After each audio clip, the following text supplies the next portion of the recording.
the advice I always give, that is seek your own legal counsel on that question and make the decision that seems best to you. But definitely consult your own lawyer on that. But I also expect that number to increase as people recognize that they want to be law-abiding citizens and they want to be consistent with state law, and they will register their existing legacy weapons. Otherwise, they're risking their FOID card. And I think the vast majority of people are just committed to being law-abiding citizens the way they are now. If you want to register, then register. I'm not saying, I know some people that are going to, and that's fine. I don't issue anybody a will. Do what is best for you. I have the ability to comply with the law by moving them out of state, and that's what I'm going to do. I'm not registering my lightsaber, I'll tell you that much. I'm going to be a good rebel. I'm not registering my lightsaber.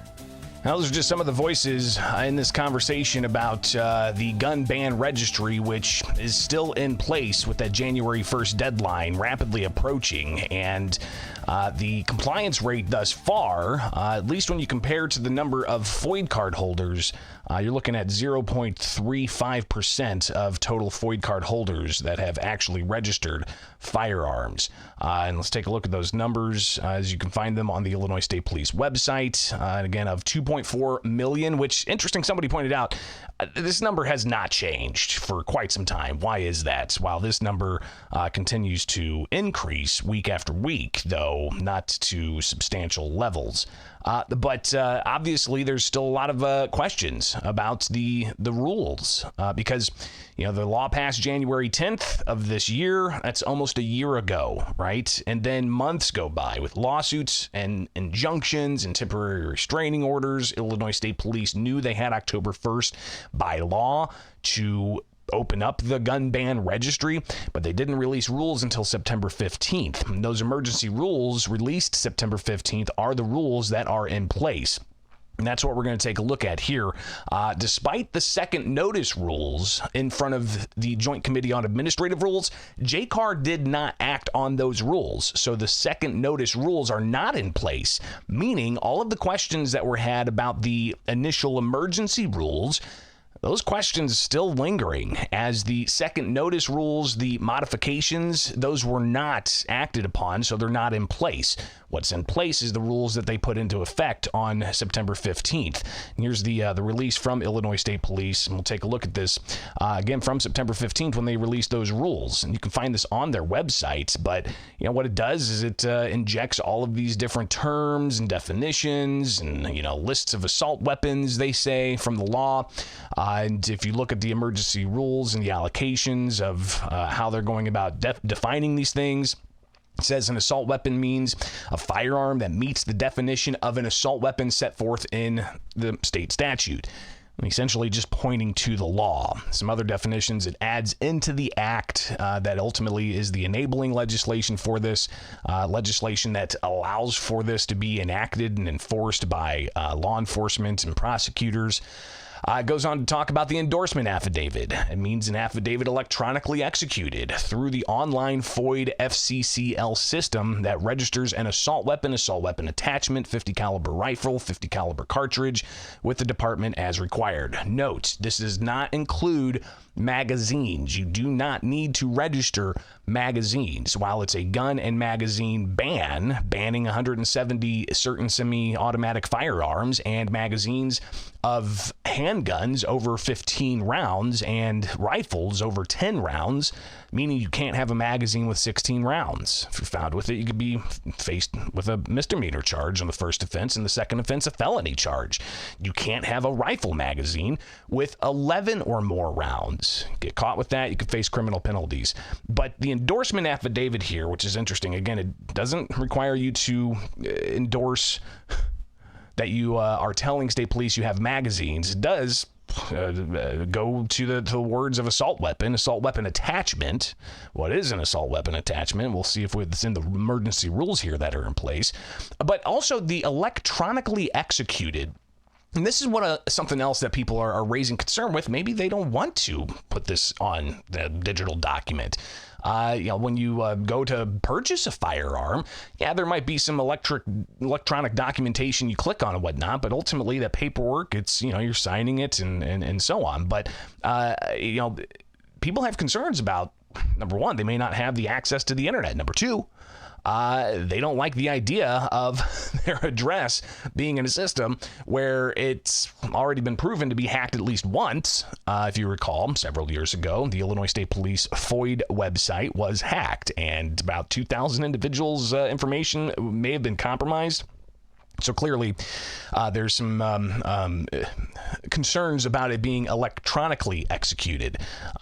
So for those who do want to comply, you have to do it online or go to one of the kiosks around the state, which there's none in Chicago, the largest area when it comes to population. Goes on to define even more terms. And for instance, one thing that's interesting here is the having possessed such items prior to January 10th. What does possession mean? It means a person who possessed one of the prohibited items under the Act as a result of the sale or transfer with background checks initiated with the department on or before January 10th. A lot of people concerned about this, especially with what was called Freedom Week, and that's where you had the Southern District judge issue an injunction against the law before it got up to the appeals court, and that 6-day window, people went out and purchased their firearms of their choice. But Illinois State Police, after they got the appeals court to hold the injunction from being enforceable, get really confusing, but essentially the appeals court said no, the Southern District's decision's not right, and we're going to hold that while we deliberate this. And again, the injunction that the Southern District issued only lasted 6 days, but people did indeed purchase that. We talked to a slew of different gun stores that said, yeah, they saw some of their heaviest traffic during that time. But state police, through the Attorney General's office, say that those firearms cannot be registered because, well, they were possessed after the January 10th enactment of the gun ban. And if you recall, legislation that was proposed by Republicans to hold those who purchased firearms during a court-ordered injunction should not be held criminally liable and should be allowed to register those firearms. That did not advance at the State House.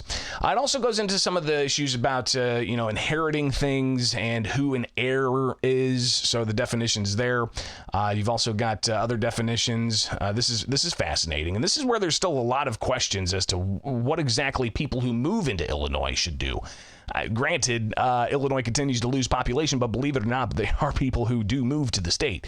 And they say that move to Illinois means to relocate from another state or country with intent to make Illinois the primary domicile, as evidenced by the Illinois driver's license and Illinois state identification card. But how many days do they have to, be considered moved to Illinois if they have certain firearms? Again, some other questions that there are out there. Now, it goes on to define even more things. What a qualified law enforcement officer and qualified retired law enforcement officer are. What it means to transfer. All right, so transfer, I think this is important, especially for those of you out there wondering what you should do, how you should transfer. The definitions for the rules says transfer means the permanent relinquishment or of ownership of a firearm or other item where possession of the item is regulated by the Act to another person, regardless of whether consideration or money is received by the seller. So that's, transfer. You're giving it to somebody, regardless of money or whatever. But it does say the permanent relinquishment of that. So, I don't know if that opens up your options as to what you're going to do, but clearly we'll hear a lot of recommendations of what people should do. But you've got other various proponents here, FOID card section being updated with various language about, the transfer of things. And if a FOID card application is denied, then, any person who possesses a firearm has to relinquish those and transfer the firearm to a person authorized to possess them. It talks about the electronic endorsement affidavit requirement. Any person who moves into Illinois in possession of a weapon like this has 60 days after moving into the state to do this electronic endorsement affidavit.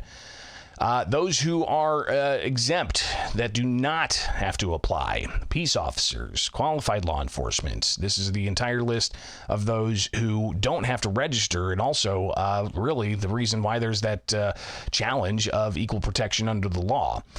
So you've got those individuals as well, including armed personnel with security services, private security personnel, members of the armed services. However, these persons must complete an electronic affidavit if their possession of these items extends beyond the performance of their official duties. This is one area, too, where January 1st comes around, which is, today's the 21st. You got 10 days or something. Here we are. There's going to be some people who saw the second notice rules that's expanded this a bit to, say that it's optional, I believe. But regardless, those second notice rules, again, not in place. You've got these rules, the emergency rules filed September 15th that are in place. So some of the changes in the second notice rules, not really what we're considering here. We're just looking at those first emergency rules that were provided. It carves out some others for Olympic target shooting, non-residents who transports firearms across state lines, possession of assault weapons and .50 caliber at the World Shooting and Sports Complex in Sparta, persons in possession of a firearm set forth in the law for hunting only, expressly permitted under the Wildlife Code. You've got persons in possession of blank firing for motion pictures. Those don't have to be registered, which is interesting. However, these persons must have completed an electronic endorsement affidavit if their possession of these items extends beyond the circumstances outlined. For example, if a person owns an assault weapon, and I'm just reading from the rules here, and hunts with it, their possession extends beyond hunting use. Or if a person owns an assault weapon and takes it to an event like the World Shooting Complex and Recreational Complex at Sparta, their possession extends beyond possession at the World Shooting and Recreational Complex at Sparta. As a result, the person in the above examples would be required to complete an electronic endorsement affidavit if a person does not own an assault weapon, but rather rents or borrows one from a neighbor or for hunting or a teammate for shooting event and returns it upon the conclusion of the purpose. Their possession does not extend beyond the permitted circumstances. So, how's that going to work out? Who's going to be checking that? And I think the second notice rules, which aren't in place, does say something to the effect that you don't have to, show anybody at a shooting range that you have to have registered your firearm.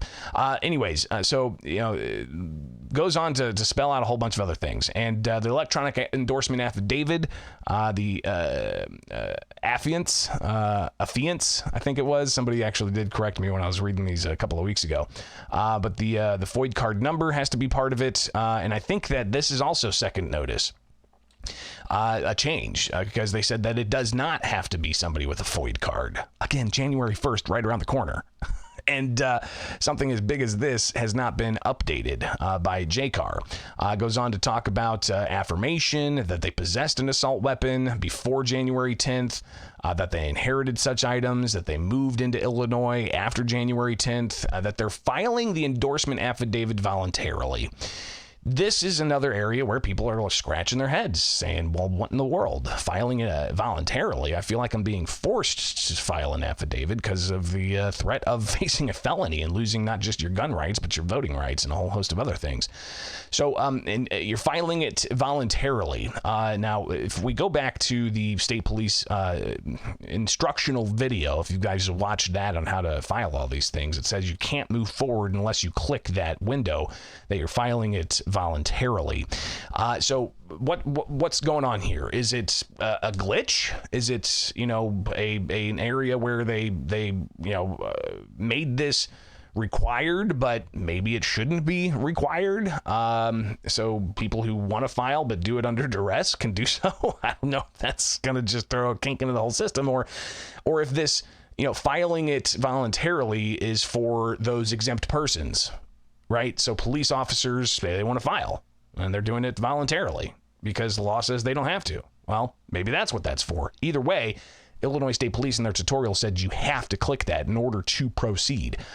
So anyways, going on throughout some of the other rules, Electronic endorsement affidavit filing deadlines, January 1st, 2024. If the person is an Illinois resident who possessed the firearm before January 10th, or 60 days after moving to Illinois. If a person was out-of-state resident who moved into Illinois after January 10th and possessed an assault weapon attachment, 50 caliber cartridge prior to moving to Illinois. Electronic endorsement affidavit, voluntary compliance. Any person in possession of such weapons going on who is exempt from the endorsement affidavit's requirement may electronically file an endorsement affidavit through the online FOID FCCL system at any time voluntarily. But again, that button, I believe you cannot proceed unless you actually, click that button. What we're doing here is we're reviewing the emergency rules that are in place. The rules that were filed September 15th, not the rules that were filed on December 6th. Those are the second notice rules, and the Joint Committee on Administrative Rules never actually, moved forward with those. So we're diving into this with, 10 days before the January 1st deadline, just to give you guys a little bit of an overview here. And you can go even further and read all of this and, who's subject to, surrendering firearms, and including the definitions of assault weapons into the rules, transfers of items under the criminal code. You can read about that. For instance, if a person is in possession of such things and the person fails to comply with any applicable electronic endorsement affidavit filing requirement, the person shall either surrender the possession of the item to a law enforcement agency, transfer possession of the item to a person authorized to purchase and possess such an item consistent with the provisions. If a person's FOID card's revoked, they can transfer it as well. So you've got some of the things carved out there. Again, the police officers, wardens, security personnel don't have to register. It goes on even further, and then we get into the list of weapons. Pistol grip, thumb hole stock, any feature capable of functioning as a protruding grip, folding telescoping lens, flash suppressor, grenade launcher. You've got a shroud. What do they have? There was some language in here that was misspelled, like muzzle brake, for instance, and whether or not they spelled that correctly. And you can go through and search all this and look at it yourself. But still, there's a lot of questions as to what is and is not an attachment. So the weapons and the firearms, all listed there. Different categories, if it's AR type, and it goes on and on and on and on. And then you get to the kicker of this here at the tail end. The list shall be updated annually in rule and will be available and updated regularly on the Illinois State Police website. So the list of firearms that you have to register or face criminal penalties is going to be updated every year, or periodically, regularly updated, it says, by the Illinois State Police on their website. This list shall be updated annually in rule and will be available and updated regularly on the Illinois State Police website. Those are the rules. What are you going to do? Variety of people sounding off on their recommendations on how they think people could possibly move forward. Should you register? Should you not register? When I talked with Hannah Hill from the National Association of Gun Rights, she gave some of her recommendations. The advice I always give, that is, seek your own legal counsel on that question and make the decision that seems best to you. But definitely consult your own lawyer on that. And we can definitely help connect you with solid Second Amendment attorneys if anyone's interested and needs a recommendation on that. And again, that's Hannah Hill with the National Association for Gun Rights. Ed Sullivan with the Illinois State Rifle Association. He gave some of his thoughts about, at least what he's going to do, maybe what others may consider doing if they have the ability to, and that's to move them out of state. Sure. No, I know exactly what happens. For the first offense, I get a misdemeanor. For the second offense, I get a felony. It won't happen to me because I will not have a firearm in this state. I'm going to comply with the law. I'm just not going to register the firearm. Okay, so you're going. I'm sorry, I understand. Yes. So you're going to be moving the weapons that you would have to register. But what about folks that don't have the ability to move their firearms out of state? I mean, think about the cost that some of the people that they just can't pay for it. I mean, this is a completely regressive law against anybody that doesn't have the means. I happen to have the means, and I live right on the border, so I can move them to a storage unit across the way. And Sullivan went on to talk more about how he sees people possibly complying with this. To comply with this law, you either register your firearm or you move it out of state or you become a peace officer, I guess. So again, those are the options. They are going to have to make the determination on their own unique set of circumstances. If you want to register, then register. I'm not saying, I know some people that are going to, and that's fine. I don't issue anybody a will. Do what is best for you. I have the ability to comply with the law by moving them out of state, and that's what I'm going to do. So Ed Sullivan with the Illinois State Rifle Association, just going to move them out of state, maybe a storage locker. I don't know all the particulars, but that's clearly something that's spelled out in the emergency rules. When we talked with instructor Mike out of Cook County, he had somewhat of a different perspective, but one based on being on the ground in Cook County. I see a call across the state. People are saying they're not going to comply. And they have the sheriffs and the state's attorneys who are supporting that. And that's great. That's what the state police did say in the hearings, that it's going to be subject to the jurisdiction of the state's attorneys to enforce the provisions of that bill. But in Cook County, they are most definitely going to enforce the provisions of that bill for those who do not comply. And so in good conscience, I can't suggest that people in Cook County, in Chicago, don't register, because you stand the chance of losing your freedom and your license. So what about Todd Vandermeide? His thoughts? When we chatted with him not long ago, he provided some of his recommendations. Everybody has to make their own decision. You have to, look at what your situation is and what is your risk tolerance. It's a Class A misdemeanor for a first offense. It is a Class 4 or 3 felony for a second offense, which requires a conviction on the first part. We've had 90 sheriffs saying they're not going to enforce this. I would assume that if the sheriffs aren't going to charge it, there's probably a fair number of prosecutors that aren't going to chase it down on their own to boot. So with that, people have to make their... I have to be one of those guys that once the government gets their hands on data, it never goes away, that the internet is forever. I understand why some people who would have NFA items that they had to register with the ATF might be inclined to register those guns because they're already on that list. But people are going to have to make up their own decisions as their risk tolerance and what they think to do. I've made up my mind what I'm going to do. I'm not registering my lightsaber, I'll tell you that much. I'm going to be a good rebel. I'm not registering my lightsaber. So just different perspectives on all of this, including those who support the law. And Bob Morgan, one of those. Last month, he reacted to what was considered low percentage number of FOID card holders actually registering firearms, which now is at about 0.35%. 8,100 individuals registering 24,000 total banned items of the 2.4 million people that are firearm owner identification card holders in the state of Illinois.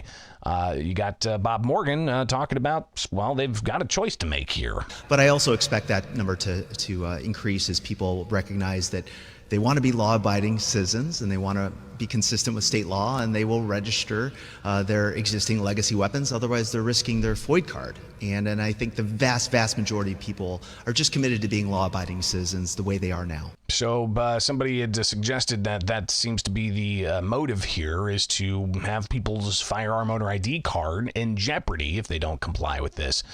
And Bob Morgan giving that much in a statement he made last month. But if you recall, last week, why even have this registry? I asked that question to Governor J.B. Pritzker. On the registry, why have a registry of these firearms?